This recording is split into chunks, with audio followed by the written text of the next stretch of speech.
ആവിയിൽ വേവിച്ച കിടിലൻ പലഹാരത്തിൻ്റെ വീഡിയോ ആയിട്ടാണ് കേട്ടോ ഇന്ന് ഞാൻ വന്നിട്ടുള്ളത്. വളരെ സിമ്പിളായിട്ടുള്ള ഒരു ഐറ്റമാണ്. വീട്ടിൽ നമുക്ക് എപ്പോഴും കാണുന്ന ചേരുവകളൊക്കെയാണ് കേട്ടോ. അപ്പോൾ വീഡിയോ സ്കിപ്പ് ചെയ്യാതെ ഫുള്ള് കാണണം. ഇഷ്ടപ്പെട്ട ചാനലൊന്ന് സബ്സ്ക്രൈബ് ചെയ്ത് സപ്പോർട്ടൂടെ ചെയ്യണേ. താമസിക്കുന്നില്ല, നമുക്ക് നേരെ വീഡിയോയിലേക്ക് തന്നെ പോവാം.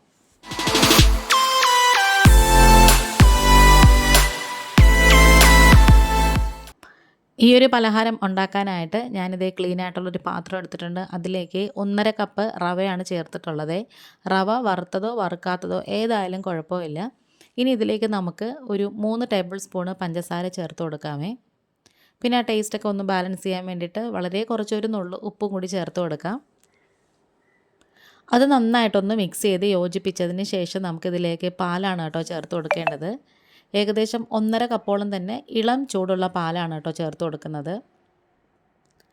അതും കൂടി ചേർത്ത് കൊടുത്തതിന് ശേഷം നമുക്ക് ഒരു സ്പൂണോ അല്ലെങ്കിൽ ഒരു ഫോർക്കോ കൊണ്ട് നന്നായിട്ട് ഇങ്ങനെ മിക്സ് ചെയ്ത് കൊടുക്കണം.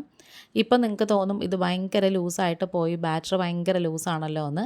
ഒന്നുമല്ല, റവ എന്ന് പറയുന്ന സംഭവം നമ്മൾ എത്ര വെള്ളം ഒഴിച്ചാലും കുറച്ച് കഴിയുമ്പോൾ അത് തിക്കായിട്ട് വരുമേ.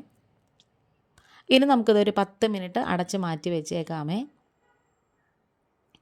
ആ സമയം കൊണ്ട് നമുക്ക് വേറൊരു പാൻ ചൂടാക്കിയിട്ട് അതിലേക്ക് വളരെ കുറച്ച് നെയ്യ് ചേർത്ത് കൊടുക്കാം.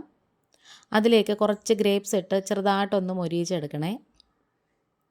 ഞാനിപ്പം കറുത്ത ഉണക്കമുന്തിരിയാണ് എടുത്തേക്കുന്നത്. നിങ്ങളുടെ കയ്യിൽ വെള്ള കളറിൽ ബ്രൗൺ കളറിൽ ഉണക്കമുന്തിരി ഉണ്ടല്ലോ, അതായാലും കുഴപ്പമില്ല. ഇനി കുറച്ച് നട്ട്സ് നമുക്ക് ചേർത്ത് കൊടുക്കാം. ഒരു 4-5 കശുവണ്ടി പരിപ്പും ഒരു 3-4 ബദാമും കൂടി എടുത്ത് ചെറുതായിട്ടൊന്ന് കട്ട് ചെയ്തതിന് ശേഷം അതും കൂടി ഇതിലേക്ക് ചേർത്ത് കൊടുത്തിട്ട് നന്നായിട്ടൊന്ന് മൊരിയിച്ചെടുക്കണേ.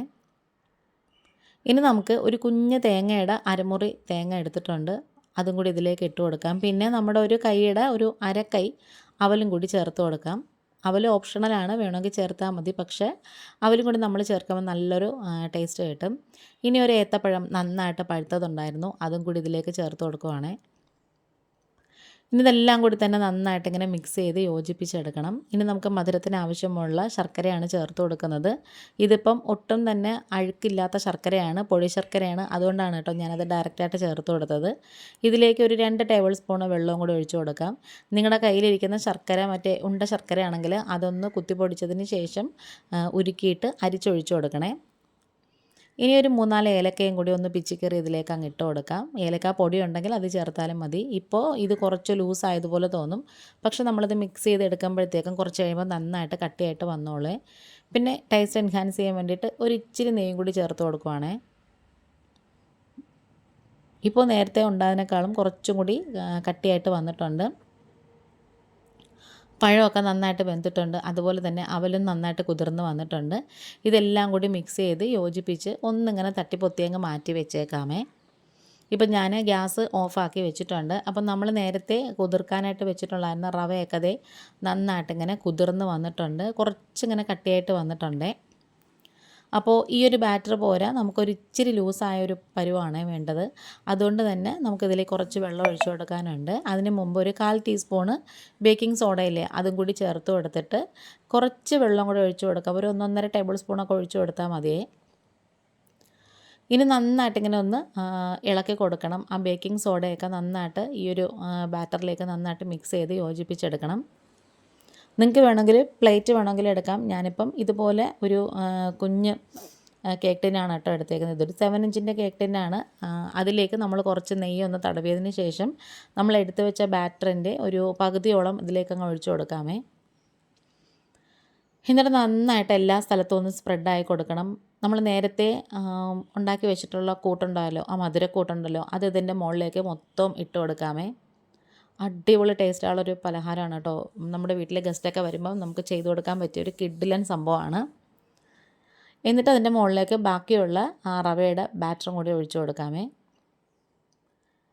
സ്പൂണൊക്കെ വെച്ചിട്ട് നമ്മളിങ്ങനെ കോരി ഏതൊക്കെ ഭാഗത്തായിട്ടില്ല ആ ഒരു സ്ഥലം നോക്കിയിട്ട് ചെറുതായിട്ടിങ്ങനെ കോരി അങ്ങ് ഒഴിച്ചു കൊടുത്താൽ മതി. എന്നിട്ട് പതിയെ ഇങ്ങനെ ഒന്ന് തട്ടി കൊടുത്താൽ മതി. അപ്പോൾ എല്ലാ സ്ഥലത്തും ഒന്ന് സ്പ്രെഡായിക്കോളും. അപ്പോൾ ഈ വീഡിയോ കണ്ടുകൊണ്ടിരിക്കുന്ന സമയത്ത് നിങ്ങൾക്ക് ചാനൽ ഇഷ്ടപ്പെടുകയാണെന്നുണ്ടെങ്കിൽ ഒന്ന് സബ്സ്ക്രൈബ് ചെയ്ത് സപ്പോർട്ട് ചെയ്യണേ. ഇതിൻ്റെ മുകളിലേക്ക് ഞാനിപ്പം കുറച്ച് പിസ്ത പൊടിച്ചതാണ് ചേർത്ത് കൊടുക്കുന്നത്. അത് ഓപ്ഷണലാണ്, അതില്ലെങ്കിലും കുഴപ്പമില്ല. ഇതിൻ്റെ മുകളിൽ വേണമെങ്കിൽ ബദാം പൊടിച്ചത് ചേർത്ത് കൊടുക്കാം. ഒന്നും ഇല്ലെങ്കിൽ കുറച്ച് ക്യാരറ്റോ അല്ലെങ്കിൽ ബീറ്റ്റൂട്ടോ കുറച്ചൊന്ന് ഗ്രേറ്റ് ചെയ്തിട്ട് ഇട്ട് കൊടുത്താലും മതിയേ. ഇനി നമുക്കിതൊന്ന് സ്റ്റീം ചെയ്തെടുക്കാം. ഞാനിപ്പം നേരത്തെ തന്നെ സ്റ്റീമറൊക്കെ വെച്ച് കൊടുത്തിട്ടുണ്ടായിരുന്നു. ഒരു 10 മിനിറ്റ് വെച്ചാൽ മതി കേട്ടോ. അപ്പോഴത്തേക്ക് നമ്മുടെ ഈ കിടിലൻ പലഹാരം ഇവിടെ റെഡിയായിട്ട് വന്നിട്ടുണ്ട്. നന്നായിട്ട് തണുത്തതിന് ശേഷം മാത്രമേ ഉള്ളൂ കേട്ടോ. സ്പാറ്റില വെച്ച് ഇങ്ങനെ ചുറ്റാകെ ഒന്ന് ഇളക്കി കൊടുത്തിട്ട് പതിയെ ഇങ്ങനെ കയ്യിലേക്ക് തട്ടിയാൽ മതി. ഇത് ഫുള്ള് ഇങ്ങനെ ഇളകി വന്നോളും. അപ്പോൾ അടിഭാഗമൊക്കെ നോക്ക്, നന്നായിട്ട് തന്നെ വന്നിട്ടുണ്ട്.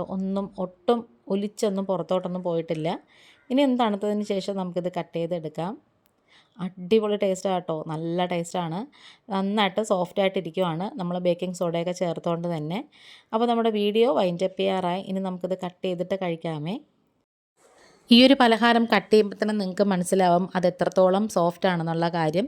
നമ്മൾ ബേക്കിംഗ് സോഡയൊക്കെ ചേർത്തുകൊണ്ടാണ് കേട്ടോ ഇത്രയും സോഫ്റ്റായിട്ട് കിട്ടിയത്. നമ്മുടെ വീഡിയോ വൈൻഡപ്പ് ചെയ്യാറായി. ഇന്നിപ്പോൾ ഇത്രയേ ഉള്ളൂ. Thanks for watching.